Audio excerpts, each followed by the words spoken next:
Welcome to Your Mac Life for Wednesday, December the 23rd, 2016, show number 1074, and the last show of year 2015. So hopefully you guys had a good 2015 and or, like me, looking forward to 2016. Life. What are you going to do? What are you going to do? You live it. That's what you got to do. Thanks very much to everyone who sent in Christmas videos. And right off the top, let's play one for you guys. Let me make sure I got this audio thing right. So hang on a second. I'm going to play this video. Sorry. Hang on. It's Lesh from Newport, Rhode Island. Merry Christmas, Shawn, and happy holidays to everyone in the Your Mac Life family. Thank you, Lesh. That was very wonderful of her. I got Lesh's video late, so I couldn't add it into the montage that I created for later on in the show. But that's the kind of stuff I was looking for. And we'll have more people do it next year. Now that you know what I'm looking for, that's what Lesh did was perfect. Fantastic. I see her sweet little face, her little house. That's great. Thank you, Lesh. I really appreciate that. I was going to say. Oh, and so we'll have Jim Dalrymple on this last show of 2015 talking about his Christmas plans and his New Year's plans. What I want to ask you guys is, what do you plan for New Year's? I got to assume that most of us are getting oldish, and our plans have changed over our lives. I was saying in the pre-show that, when you were a kid, you stayed up hopefully with your mom and dad. And in Nova Scotia, I don't know if it's a tradition anywhere else, but in Nova Scotia, we banged pots and pans together. We didn't have fireworks. Fireworks weren't legal. So we would go outside and just for 30 seconds, bang pots and pans. The whole neighborhood would do it. And then in high school and college, you usually had a great big party and drinking and then in your 20s, I was often, I think, if I remember correctly, at a friend's house for some kind of New Year's thing. And then in your 30s, you're kind of with your significant other. Sly and I would spend a lot of our New Year's just sitting on the couch watching movies. And me trying to keep Sly awake. Because Sly has a nasty habit of when she gets off vertical, she goes to sleep. You know those dolls? I know they still have them, but those dolls that when they lie down, their eyes closed, that's Sly. She gets like it. She's done. So I'd let her sleep from like 10 to 11:45, and I'd wake her up. And but we didn't actually. It wasn't after a certain period of time. I don't want to be with a whole bunch of strangers who are drinking on New Year's Eve. And so now I tend to just, watch TV, just watch a bunch of movies, rent a bunch of movies and just watch movies. And at midnight go, yay! That's it. Nothing spectacular. Send me emails about your New Year's Eve plans. If you're planning on doing anything with friends or family or strangers, whatever it is, on air at yourmaclifeshow.com. Send me emails here on this last show of 2015. Also, as always, join us in the IRC chat room. It's really easy. Our friend Monty set it up for us. So that all you do is go to the website, yourmaclifeshow.com. Right there below the video, you put in a username, hit the button, and boom, you're in the IRC chat room. It's easy to do. So join us. Join us on this Christmas Eve in the IRC if you've never done it before. And thanks to those folks who have signed up as subscribers to Your Mac Life. I appreciate that. Nice little Christmas gifts from some of you. I got some from folks that said they'd never done it before, and they heard me ask, and they said, okay, I'm going to do it. We'll talk about a little bit about that later on. Oh, you guys got to see this. Oh, my God. This is Shawn. Hang on. Another Shawn. Shawn, is it Kruger?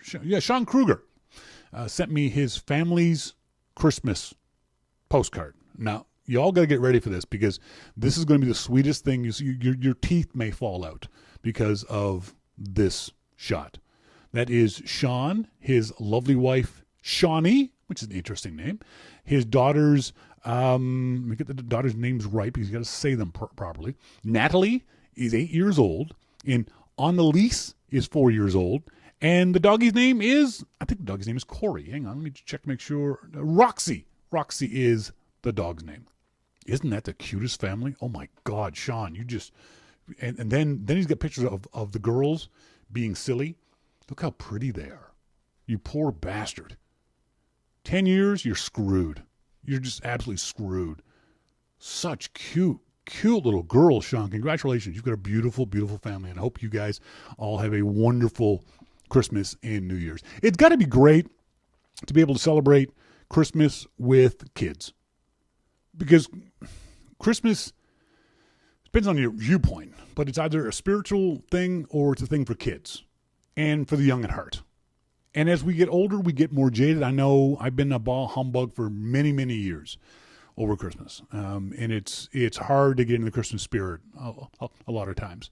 So having kids helps you get into this Christmas. But even having kids you can buy stuff for. I know Sly loves Christmas because she's got all these nieces and nephews she can buy stuff for.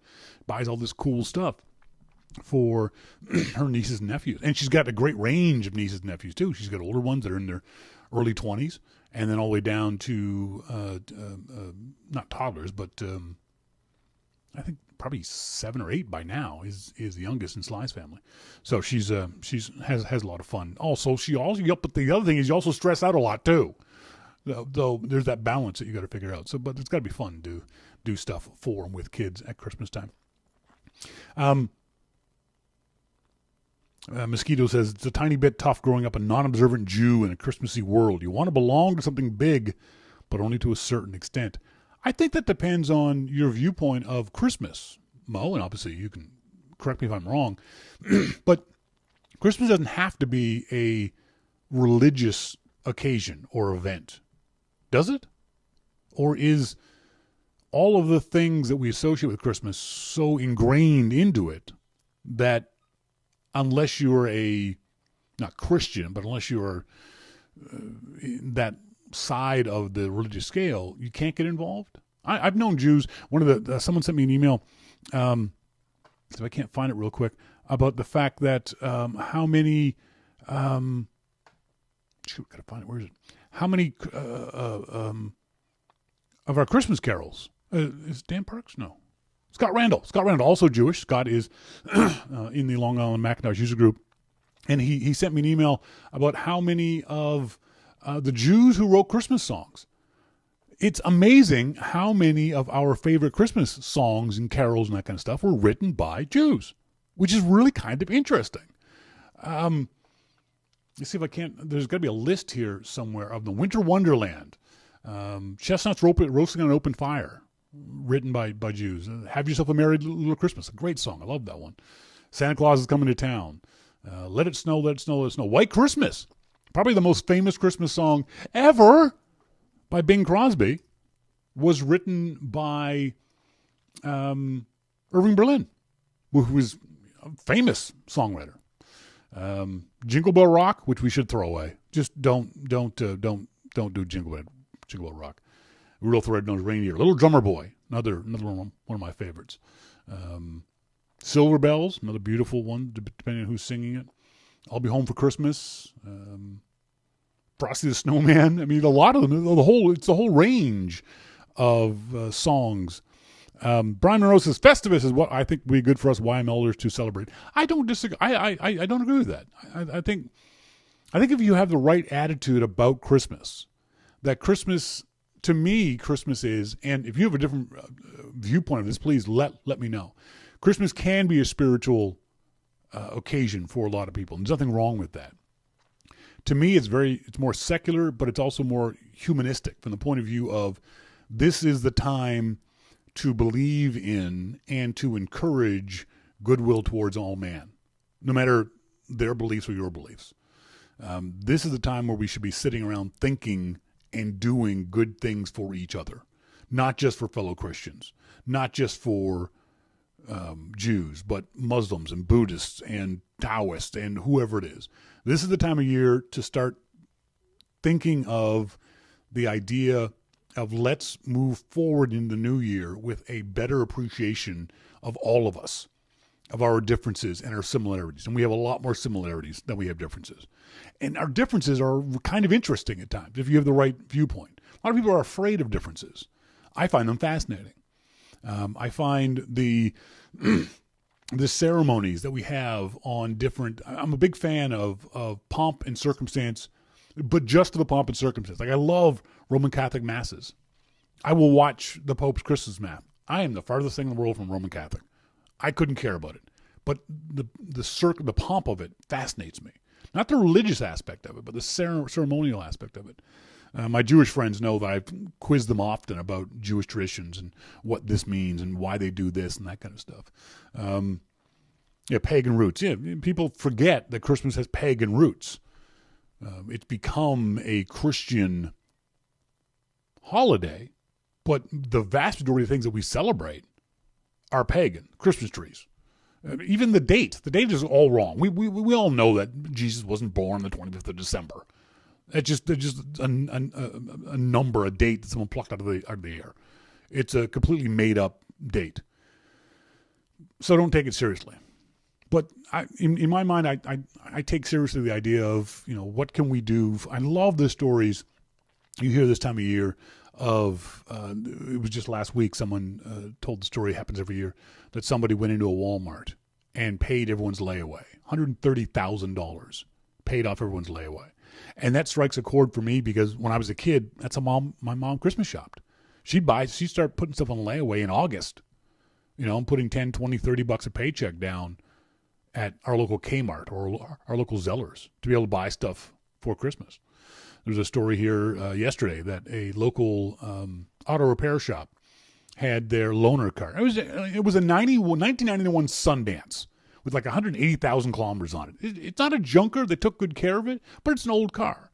And they gave the car away to a family who had lost their job at this time of year. And dad needed a car to get to job interviews and things like that. I love those stories. Wasn't a single sentence in any of those stories that had anything to do with Christian or religion, or it was just doing good things for other people.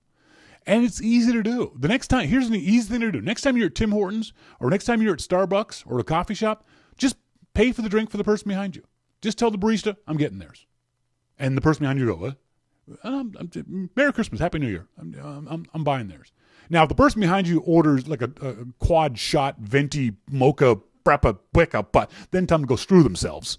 But, if they were going to get a skinny latte, that'd be okay. Don't be a dick. If someone offers to buy you one, because I know I'm guilty of that. I have the Starbucks card, and every X number of drinks I get a free one, and I always get a tall flat white at Starbucks. That's my drink. That's my jam. But when I get the free one, it's a venti quad shot. I'm going big. If it's going to be free, I want the big one. Give me a bucket of coffee with lots of espresso in it. But otherwise, yeah. Mosquito, I love differences, but the common destructive delusions inflicted by different religions continues to sadden me. I 100% agree with you. Well, but the way to fight delusions is to fight them with reality. You can't just retreat inside yourself and go, the outside world is awful. If you want the outside world to be better, you have to be part of the outside world. You have to be part of making the outside world better. You have to be part of making good things happen. I think part of all of this, for me anyway, is here in Canada, our new Prime Minister. He's young, he's good looking, he seems to want to at least say all the right things. And that gives us, I think, us Canadians, hope for the future. Because Canadians are while we're reserved people, we like being thought of as a good country. We like being thought of as good people. And our previous administration didn't give the world that impression. And we really felt bad about it. So hopefully the new guy helps all of Canada look forward to the new year. And I hope all you guys are looking forward to it too. Sherry, it's a cliche, but be the change you want to see. Absolutely. Absolutely. Mosquito says, I haven't read much about your new PM, but I'm envying you for him anyway. Yeah, it's honestly, we Canadians are feeling really good about the new guy. Very much like Americans were with Obama, or hopefully a lot of Americans were with Obama in 2008.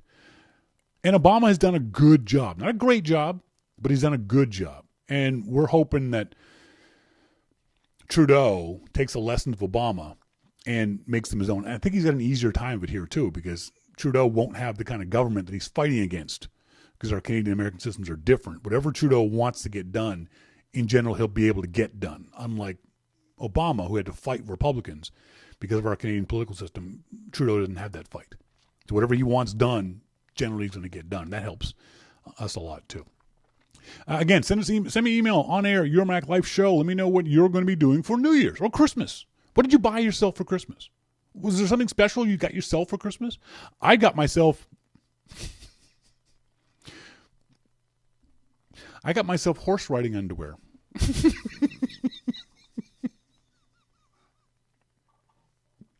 Because when Kim and I went horseback riding a few weeks ago, I was wearing the wrong undies. And they weren't as comfortable as they should have been. So I went up. David, Shawn, TMI, Sherry, cinnamon. It's all I could afford. I don't even know what to buy me presents, so I thought I'm buying these.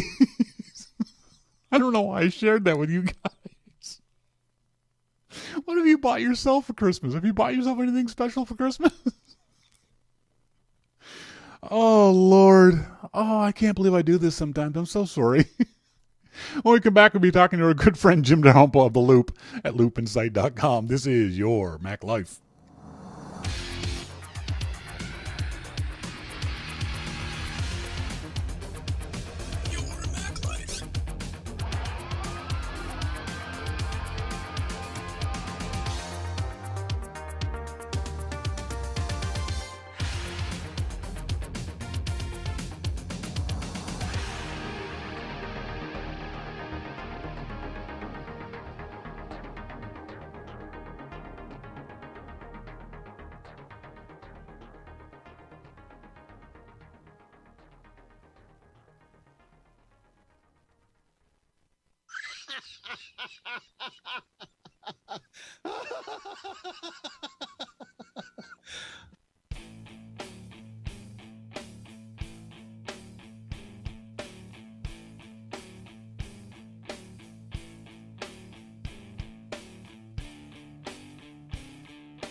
Welcome back, folks. Thank you guys very much for joining me here on Your Mac Life. Whoa, get back. Oh, jeez. I know this is going to work. Jim Dalrymple from The Loop, loopinsight.com. You there? I'm here. Oh, jeez. Audio is really loud. Sorry, man. Merry Christmas. Happy New Year. Hopefully you're going to have a good one down there in California. Are you going to miss having a white Christmas? Screw off. No, don't you want a white Christmas at least for Christmas Day? No. Really? See, I still want to, even though I know what kind of a pain in the ass snow is, I would still I like white Christmas on Christmas Day. No. I don't want to ever see snow. Ever again? Ever. Remember when we were kids, though, in Nova Scotia, and that, because it always snowed for us, at least in my mind's eye. That was great because you got all this cool snow stuff when you were a kid and you got to use it right away. No, it wasn't great. Yes, it was. No, I never got snow stuff because I always hated snow. Oh, even as a kid? Mm. Oh, see, that explains so much about you. Yeah, always. Always. So it's got to be warm and balmy and sunny and lovely and comfortable there in San Jose, right? Or San Francisco? Yeah, it's been rainy. Rainy? Okay, that's not too bad. Yeah, it's been a bit rainy, and considering I live under a bridge and the steel girder above me is leaking, it hasn't been pleasant. That's a shame. Well, get yourself to a pub and have a Heineken for Christmas. Hey, the Beatles officially start streaming. Is this really a big deal anymore? Everybody loves the Beatles, but I guess in that respect, it kind of is a big deal. Yeah. But, I think people just kind of expected the Beatles to be there streaming. That's right. It's like what they weren't before. Yeah. Someone tweeted something how they were so disturbed that the most common question asked on Twitter today was, "Who are the Beatles?" It's like, oh, come on. I don't know that I expected Taylor Swift to completely take over iTunes. Yeah, no kidding. And no matter where you go on iTunes, it's just all Taylor Swift. Yeah. Okay, so you spent $20 or $30 million on Taylor Swift. So, geez, there's got to be something else to show besides that. MacMan asked an interesting question. He says, "Are the Beatles even relevant anymore?" As a musician, do you agree or disagree with that, Jim? I agree. Beatles will always be relevant. Why? Because listen to the music that was coming out, the traditional type of music that were coming out at the same time that the Beatles were putting out music. They changed things. Yeah. They really did change things. And as a musician, when you look at even things like chord progressions and stuff like that, and songs like Norwegian Wood and the guitar in there, they were great musicians. Yeah. I really enjoyed, George's guitar playing and, the songwriting. So the fact that they changed so much, I think will always make them relevant. I have Beatles albums. I don't know if I know anybody that doesn't have Beatles albums. Me. But I know a bunch of old people and you, so. Yeah, I don't count you though. Yeah, the Beatles have never been relevant to me. I don't care about the Beatles and never care. I don't own a single Beatles song, never have, never will. I understand their importance to music history. I'm always curious to know from folks like yourself, musicians, are the Beatles still first generation influence, or are the people they influenced the ones who are influencing songwriters now, if you know what I mean? They're still influencing people. They're still influencing songwriters. I think they will for a long time to come. Yeah. Yeah, we have to look at I think you have to look at the Beatles in two different ways. As music, as popular music, is that still relevant today? Probably not. But as songwriters and musicians and stylists and a phenomenon, they are definitely. I would definitely agree with you. They're still relevant to a lot of songwriters today. Well, like I said, I still listen to them. I still like their stuff. I mean, if a Beatles song come on, I'm not going to turn it off. Yeah. I really enjoy it. I think there's some great songs. Listen to their later stuff, and it's completely different than the earlier stuff. So, there's a lot of good stuff. Yeah, if you played a song off the Beatles' first album and then a song off the last album, didn't tell the person that it was the same band, they wouldn't recognize them. You would never put two and two together and say this is the same band. Yeah, that's right. I mean, if you told them Strawberry Fields was the Beatles, they'd probably die a shock. Yeah, that's right. Patty makes a great point. Patty says asking if the Beatles are still relevant is like asking if Beethoven or Franz Liszt is still relevant. Right. Yeah. That's absolutely a DJ McIntosh. The Beatles were like modern classical music, inspiring contemporary music. It's a great point, guys. Thanks very much. Yeah. I appreciate that. On December 25th, this coming Saturday, 25 years ago, the very first web page was posted. Can you believe it's 25 years ago? Did I post it?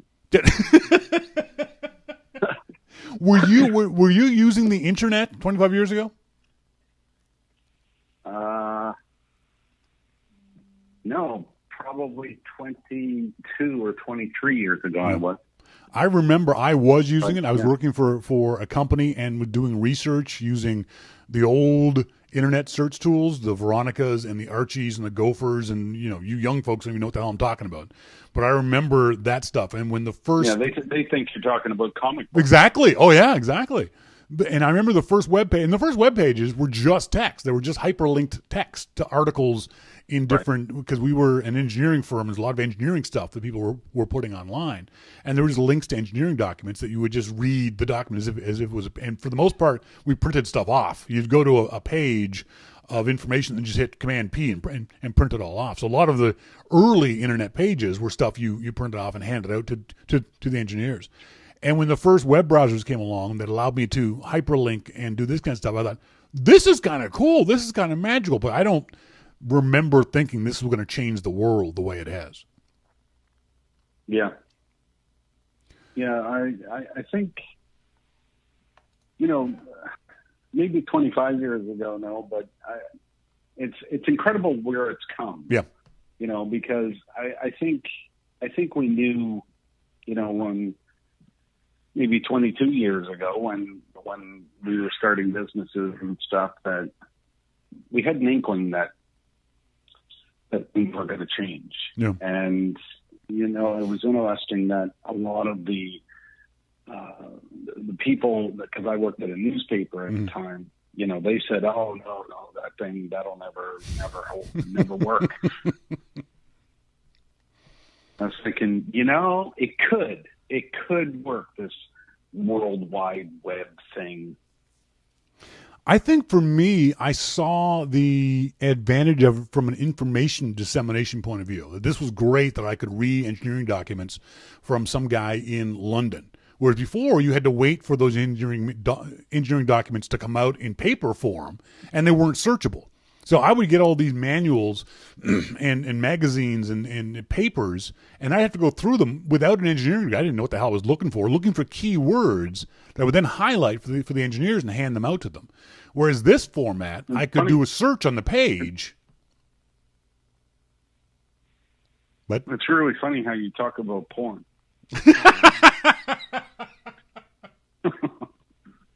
Yeah, text porn was a pain in the ass. I hated text porn. It was really boring. It wasn't any fun at all. But then, as you saw people start adding graphics, and even back 25 years ago, we knew the graphics were ugly, but we knew you had an inkling of how this was going to move itself forward. I don't know if we moved in the right direction, because the vast majority of at least the visible internet seems very, very commercial nowadays. Us old folks remember the good old days of no advertising. Web pages were put up just for the sake of putting up a web page because you wanted to put out information.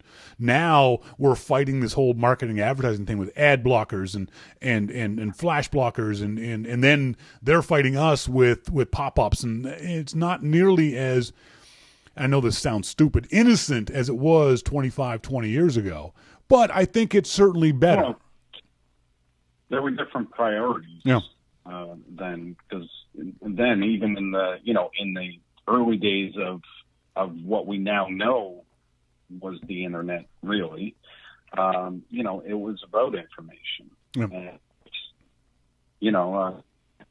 businesses started to come out of that. When it turned into a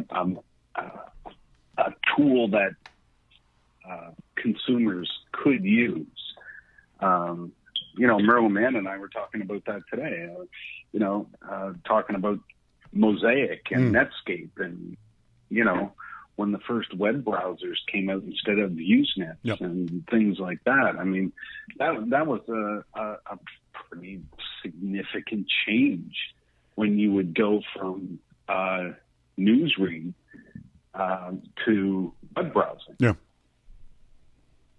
I mean, wow. And I think the internet is still about information nowadays at its core. I think it's still about the dissemination of information in different formats in different ways.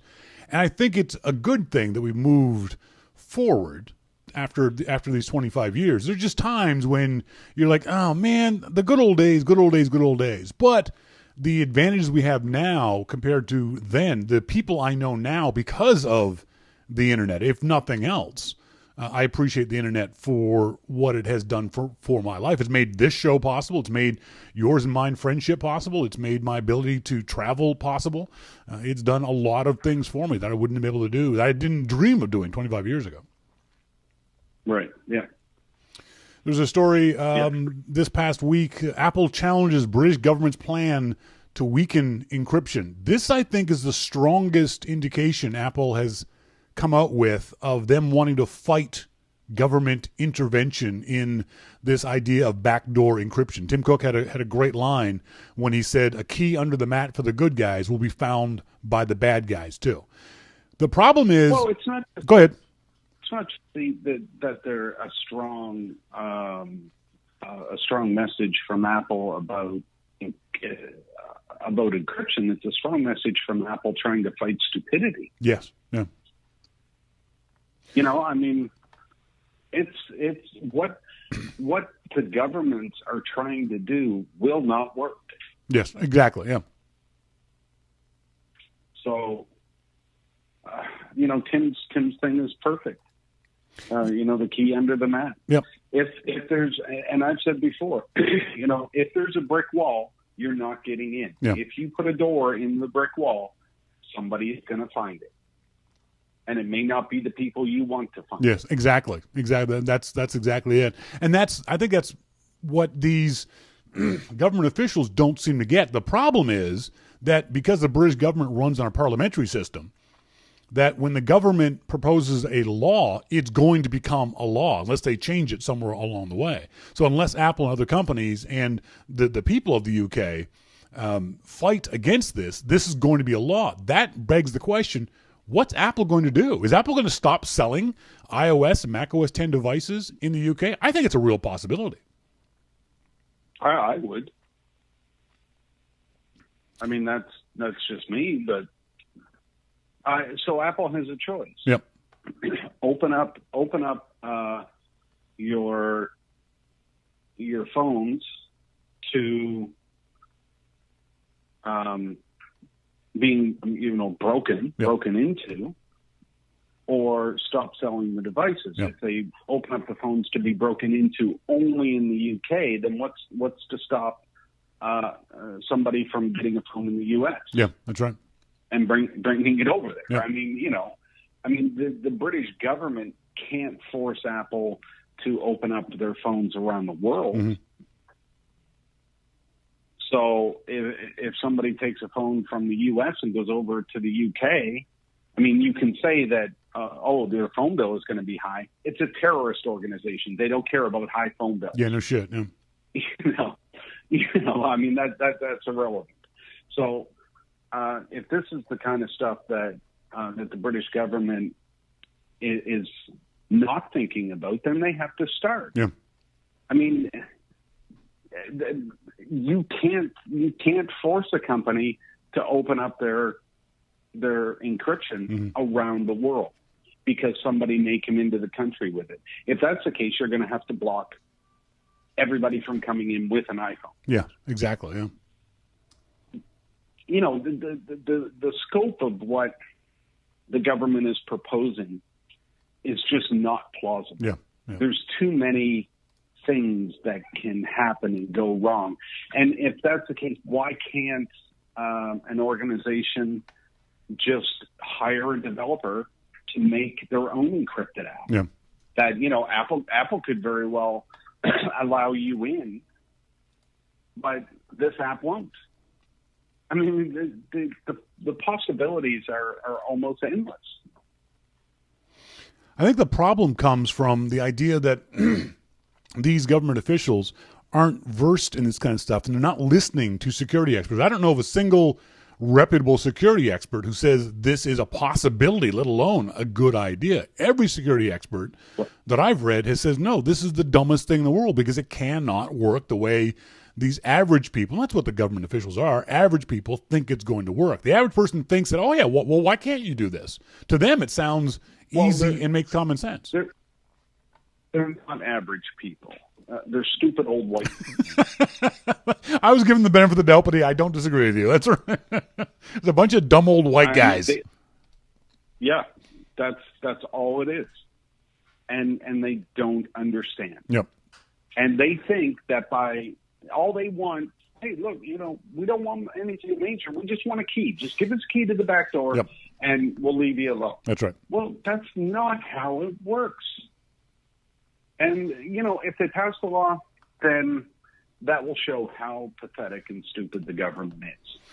And I dare say there are smarter governments in the world, although the U.S. government doesn't seem to be one of them because they're saying the same thing as the British government. True. So, nobody wants to read what Canadians are saying, so they're saying. Yeah, we're fine. We're good. Yeah. But the other hey, problem, you got any extra beaver, eh? But the other nobody wants no. The other problem is that, and I hate to bring his name into the conversation, but his statement is very true. People often say, I have nothing to hide, therefore it's okay.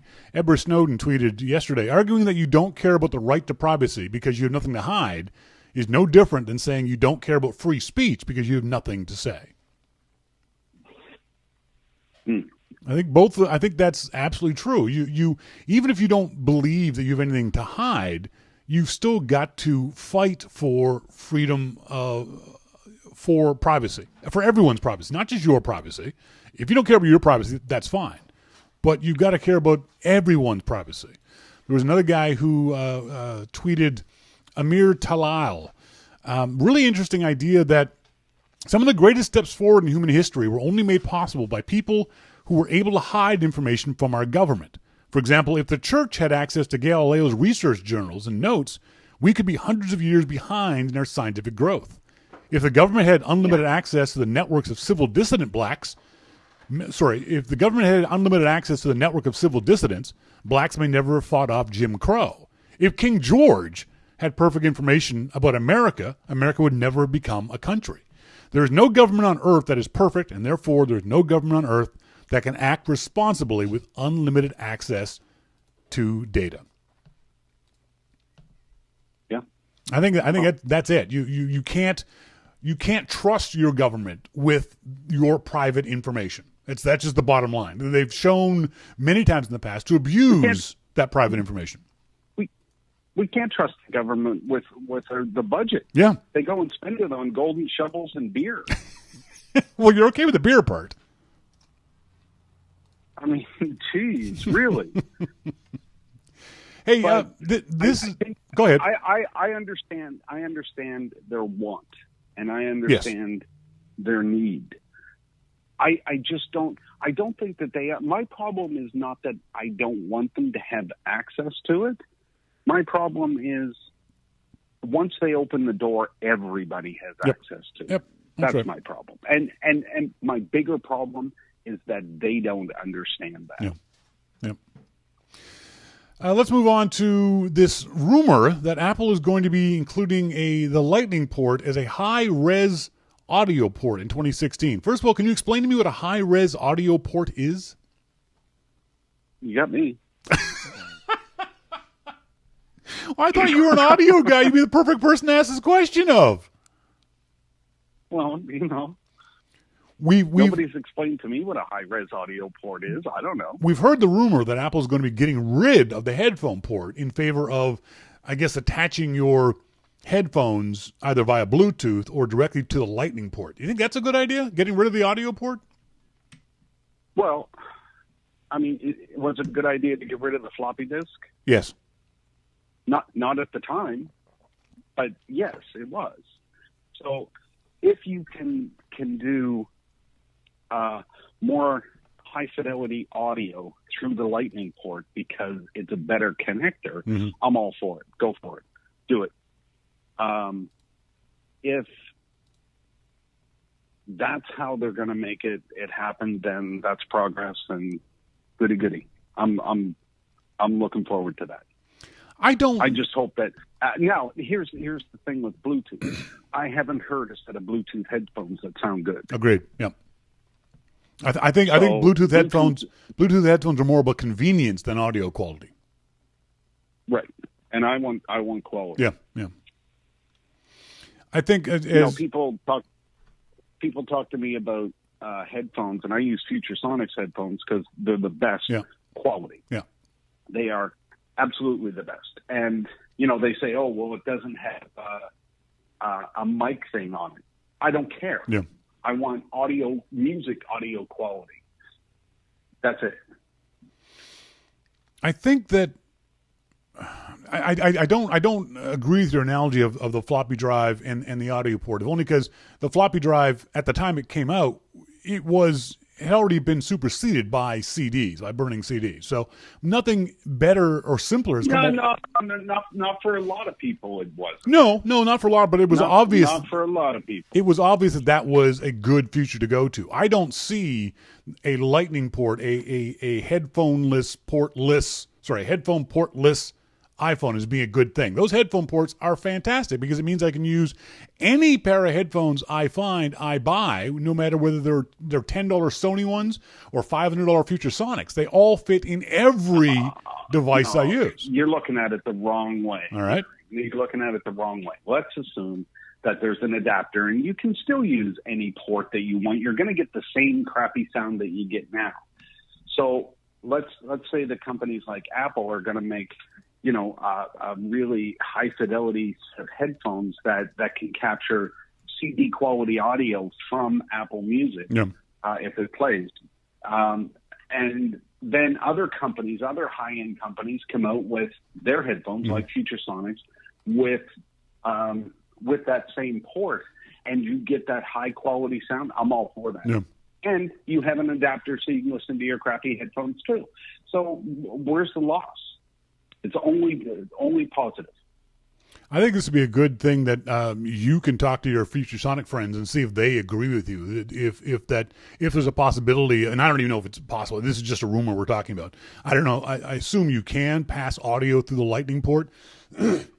My question is it worth making that change for the vast majority of people who are perfectly happy with the audio port? Because unless you tell me audio out of the audio port is crappy, I wouldn't know the difference. I think it sounds fine. I listen to audio all the time with a decent set of headphones, and it sounds fine to me. Are you telling me that that's actually crappy sound?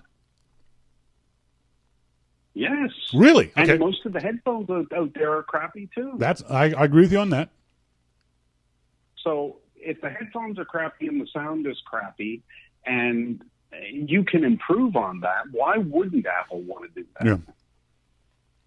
So, you know, like I said, if you can get an adapter and still use your crappy headphones because that's good enough for you, then great. You can still do that. You can still buy an iPhone. I don't think for a second that Apple is going to say you can only use Apple headphones. Yeah.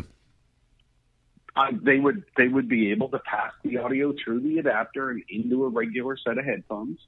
And if you want great sound, well, then we have that for you too. Yeah. Here's the headphones. Brian Monroe makes a good point. He says if they drop the headphone port and make it waterproof, that will be a win-win. If that's the reason why they're dropping the headphone port, then I could understand that. And the other thing is too, make no mistake about it, this will be a short-term pain for long-term gain. Very much like dropping the floppy drive out of the original iMac. I think you'll get used to this eventually. We'll all bitch and moan about paying $30 for an adapter, and all the companies out there will bitch and moan about having to redesign things, but everyone involved will be happy because they'll start selling more headphones, and they'll sell hopefully better quality headphones. So yeah, I think this is a short-term problem. I don't think that you'll see the companies doing too much. Yeah. Because that means everybody that has headphones will buy new headphones. Exactly. Brian Monroe, the people that bitch and moan about that stuff are not Apple's target customer base, says Brian. Yeah, he's not wrong. You know. Yeah, he's absolutely not. I think that the people that are gonna buy this Apple stuff are going to appreciate the extra quality, which is what we expect from Apple. Yeah. I welcome this. Yep. It's been a long time. We've improved screens. We've improved UI. We've improved all this stuff. Audio has lagged behind, so improve it. Yep. Hey, let's talk real quick. The 2016 Rock and Roll Hall of Fame inductees were announced. Did you see this list? No. Cheap Trick. Should they be in or not? Yes. Hell no. They got one good song. Yeah, Cheap Trick. No. Cheap Trick, no. No, they got to be in there. Tell me next. Move on. Chicago. Sure. No. What, are you kidding me? Talk about Chicago. Boring, middle of the road, average, everyday pop music, not rock and roll. Look. The old white guys in England listen to Chicago. So. NWA. I don't know what the hell that is. NWA, Niggers with Attitude. Ice Cube's band. And you're saying Chicago's not rock and roll? I don't think Chicago influenced music the way NWA influenced music. Well, it's not rock and roll. Yes, but there's a lot. I could care less. I know nothing about it. So Deep Purple. Yes. No, they had one guitar riff, and that was it. One of the best guitar riffs ever written. Then let's put the guitar riff in the Rock and Roll Hall of Fame. Whatever. But yes. Steve Miller. Yes. No! One song, Fly Like an Eagle. Wow, oh my God! Are you kidding me? Well, induct the song, not the band. You need to brush up on your Steve Miller. See, for me, I think the Rock and Roll Hall of Fame, like every Hall of Fame, should be the cream of the crop, the best of the best. And I don't see these 5 bands, except for NWA, these 4 bands, being the absolute pinnacle of their musical genre. Well, it's probably the pinnacle of what's left. It's fair, yeah. This is certainly an older group. When I look at rock and roll and look at those bands, I would say Steve Miller. And seriously, you need to brush up on your Steve Miller, because I think there's probably 5 or 6 songs that you would recognize. Oh, no, certainly I would recognize 5 or 6, but 5 or 6 songs is not enough to get you in the freaking Hall of Fame. It's like saying 5 or 6 home runs get you in the Baseball Hall of Fame. Well, it got Pete Rose suspended, so you know. I think my criteria is much higher than yours. I think that Steve Miller did contribute a lot to rock and roll. Yeah. I think Chicago contributed a lot. You know, Peter Cetera was an amazing songwriter. I think that they contributed a lot. Who was the first one? First one was Cheap Trick.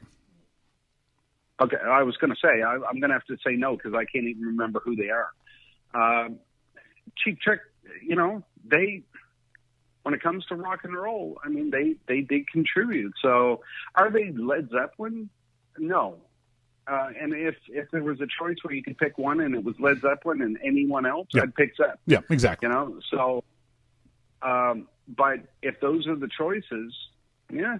But that's the level of band I want in the Rock and Roll Hall of Fame, the Led Zeppelin level, not these second or third tier kind of bands that are they've been around for 25 years as opposed to being influential for 25 years. Led Zeppelin definitely, absolutely belongs in the Rock and Roll Hall of Fame for that, in that criteria, not because Cheap Trick as a band has been around for 25 years. That's not good enough.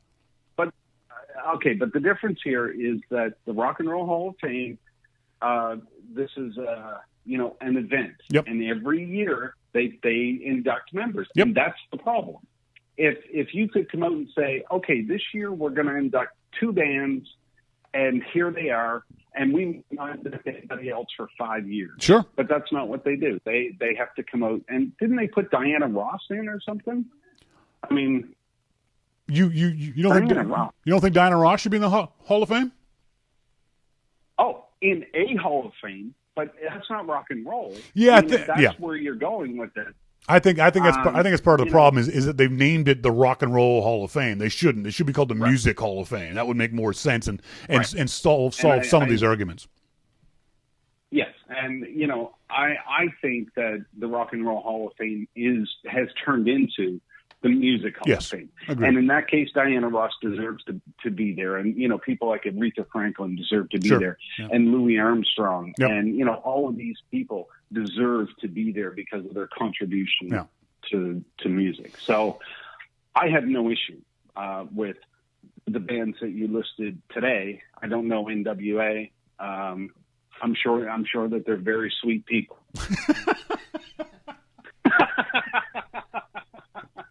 And NWA are to rap like Metallica is to metal. There you go. So that'll give you an idea of where they are in the pantheon of their genre of music. They are that important to rap music. I'm sure their mothers love them. Exactly. Folks, I've been talking to Jim Dalrymple of The Loop at loopinsight.com. He has his own podcast, Amplified, available on the iTunes Store, along with the Dalrymple Report. We won't be talking to you again until the new year, Jim, till 2016. So I hope you and your family underneath the bridge have a wonderful, happy, Merry Christmas and a great New Year. Look forward to talking to you in a couple of weeks, buddy. You too, Shawn. Thanks. All right, Merry Christmas. Bye-bye. Bye.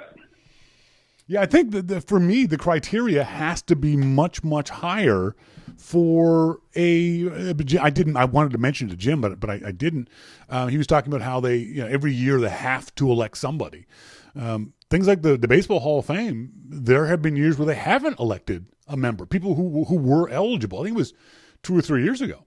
There were a bunch of players from the steroid era who were eligible for induction in the Hall of Fame, but they didn't vote in anybody. So I think that's where they should be. And yeah, calling rock and roll Hall of Fame instead of the Music Hall of Fame opens them up to a little bit of criticism. But I don't think any of these bands are that important. They're not Led Zeppelin level of importance, and that's who I want in a Hall of Fame. If you want to put them you want to put Cheap Trick in a Music Appreciation Hall of Fame or a Music Appreciation Hall, yeah, okay with that, because I like Cheap Trick. Live at Budokan, I bought that album when I was a kid. I saw them at Macworld Expo and enjoyed their music at Macworld Expo. But I don't believe they should be in the Hall of Fame. And Chicago, I find Chicago's music to be just sort of mundane and boring for the most part. I've listened to it, but I don't think it's important music. I don't think it's Hall of Fame level music. Same with, I know people are ragging me. I love, go ahead and rag me all you like on the IRC chat room. It's great. I love the fact that people have disagreements on this. Steve Miller, yeah, I like I like his music back when I was a kid, but I don't know that he is that he's led at the same level of Led Zeppelin, is what I'm saying. He's not there with the Led Zeppelin. Deep Purple, come on. Deep Purple got one guitar riff. Yes, induct the guitar riff if you want to. But as a band, I think they're only being inducted because they've been around for 25 years. Not that they've been important for 25 years. Not that they've been at the top of their genre for 25 years. It's one song. Induct the song. You can't induct the whole band. Let's do Christmas stuff. Now, hang on. Because of the way that, for some reason, Wirecast won't spit the audio out to you guys in the Google Hangout and in the YouTube video. So this might sound a little loud, but I want to say thank you very, very much for everyone who sent in the Christmas videos. It was a brainstorm I had last week, and I wasn't sure how it would go, and I got some lovely videos from you guys. So here, let me just try to I have to turn one microphone down, one microphone up, so just bear with me for a second. I think this is going to work. And I click there. And this should play. Hi, this is Mark P. from South Sea, now entering Florida. I'd like to wish Shawn a Merry Christmas and Happy New Year.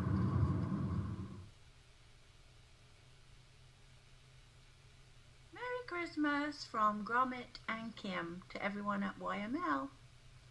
Happy New Year.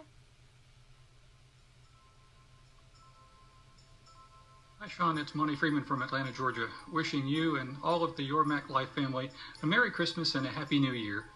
Merry Christmas. 3, 2, 1. Hey, Your Mac Life. This is Jay Curtis and my mom. Hello. And my niece. Hi. We just thought we'd wish you all a very, very Merry Christmas. Bye. Hey, Shawn, just wanted to wish you a very Merry Christmas from Timson Borough in Minnesota.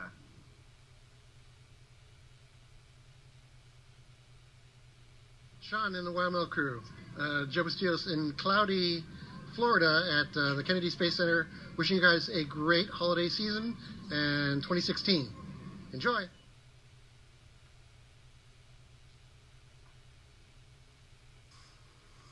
Howdy, Shawn King and all you YMLers out there.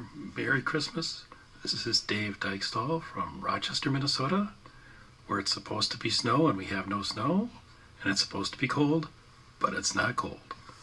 Well, Happy New Year too. Bye now. Merry Christmas from Sherry and George.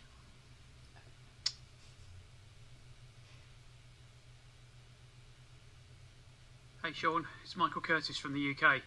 Have a great Christmas. Thanks for all the shows. See you again in 2016. All the best. Merry Christmas.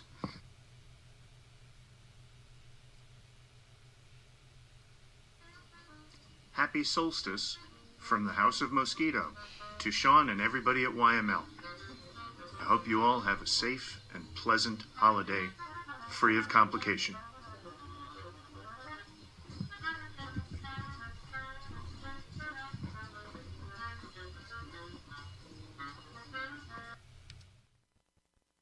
How much fun was that, Mo, with his goofy little silly hat? Thank you guys very much for that. I really appreciate that. Sherry and the cat, giving the little cat kiss. That was great. And Monty with his...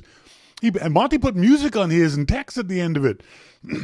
We got two from folks who were headed to Florida. Joe was going to Florida, and no, was it Joe? Pullman. Somebody Pullman, sorry. He was driving to Florida. And Joe Bastillos was actually at the Kennedy Space Center, which is really kind of cool that he did that. It's fantastic. And who else was it? Lesh. I played Lesh's earlier. That was wonderful, you guys. That was absolutely fantastic. And this is something we're going to do again next year. I think now that you guys can, a lot of you seen what the idea was. It's simple to do. I got Jay to do one. I got Kim to do one. People who Jay hasn't been on the show in 5 years. I said, Jay, could you do one of these? Yeah. His mom is so cute. She's actually not sitting down, and she is actually that tiny.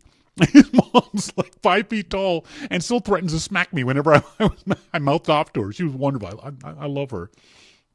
Dave D, I'm definitely posting that up on your Mac Life website. That'll be, you guys will be able to flip through that on your own up on the website. Yeah, and Mo, thanks very much. I know you are, you're Jewish and you're not a holiday guy, so I appreciate you making the effort too. So thanks very much for everyone who did the video. And Lesh, I will add yours into it. We played Lesh's off the top of the show, but I'll add your video into the mix. I just couldn't do it right before the show, so. But thank you guys very much for that. It was made me giggle and smile and love seeing some of you guys. Obviously, I know I met Mo, met Monty, met Lesh, but I did not know what Sherry's voice sounded like. I did not know what Joe Bastillos' voice sounded like. I did not know what these folks' voices sounded like, or what their faces look. Dave Dykestall. Dave's been a listener to the show for God knows how many years, and I've chatted to him on IRC and seen his name all over the place, but that was the first time I saw, it sounded like he had a cold, Dave, but it was the first time I saw his face, the first time I heard his voice. It's great. I absolutely loved it. So, yeah, thank you guys very much for doing that. I can't thank you enough for doing that. Robert Studer says, this Christmas I'm buying myself lots of stuff as I'm replacing about everything I had, that I lost in a house fire 18 months ago. Oh, Robert, I'm so sorry to hear that.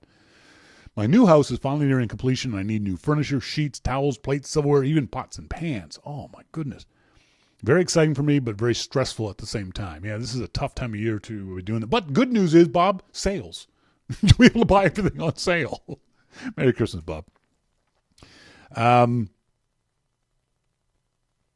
Les Posen down there in Australia says, MS issues. Hello, Microsoft support. What's the nature of the problem? Eggshell.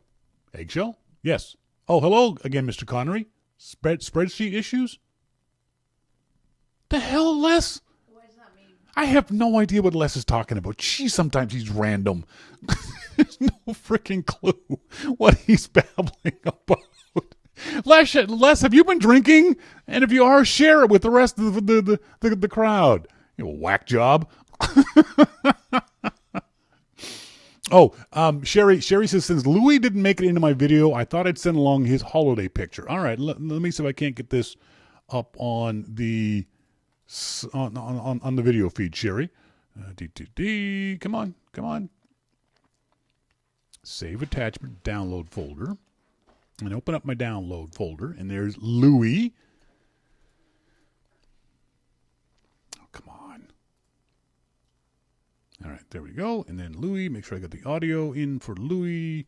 And everyone meet Louis. Oh, he's so cute. Such a sweetie. I like the pose too. You've got him in a nice little Christmassy kind of pose. Merry Christmas, Louis. Oh God. Les Posen explains that because it was Sean Connery, you had to read eggshell as in the Scottish accent, eggcell. Excel. That's awful, Les. That's just awful. Jesus. Don't make people work for the joke. That's just painful. I want to send out a very special Merry Christmas to Dan Parks. Dan sent me a wonderful email. Dan, thank you very much for that. He's a fellow motorcycle rider. He's got a 2008 Harley Ultra with 60,000 miles on it. Good for you. He went to Sturgis in 2012, and he sent me a picture. And on the picture, I mean, again, this is something else I want to show you guys because it's the sweetest thing I'd heard all day long. I want to show you guys what I'm talking about. Dan sent this picture, and it's a picture of his bike, but you see where it says Fred on the back of it.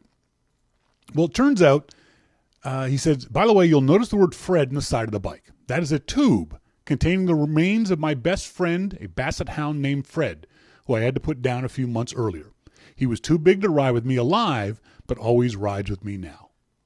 Isn't that the sweetest thing in the world? So, Dan, thank you very much for the email and the story. I really appreciate it. That is the most wonderful thing. It's sad, but it's also utterly wonderful that Fred's with you wherever you go. That's fantastic.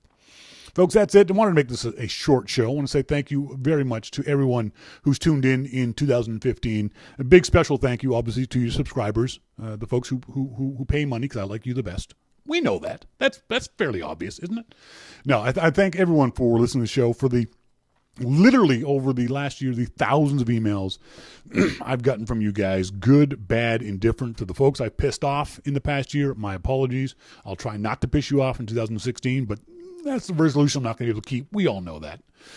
For those folks who sent me emails over the last few months, as I've been going through the same stuff I go through, I love you dearly. To Mosquito and Maurice and Monty and Vito and Sherry and Amy and all the folks who have talked to me and texted me, thank you guys very, very much. You make things easier. Not easy, but easier. And I really appreciate your efforts in trying to prick me up over the last little while. I love you all to death, and I wish, it's the thing I've said many, many times, if I had the money, I would come to each and one of your houses and do the show with you. I'll do it from Sherry's house in Petawawa, in Lesch's in Rhode Island, and Moe's in New Jersey. It'd be great to see you guys in person once again. One of these days, hopefully at some point in time, we'll all get to meet again. But until then, I want to say from the bottom of my heart, thank you all very, very much. I hope you have a fantastic, merry, wonderful Christmas, safe, with family, with loved ones, with whoever you want to be, and a fantastic New Year's. Again, safe. And I wish for all of you to have as good a 2016 as you've wished for me. So thank you guys very much. As always, I've been Shawn King, and you've been listening to Your Mac Life. Until next year, thank you guys very much. We'll see you in 2016. See ya!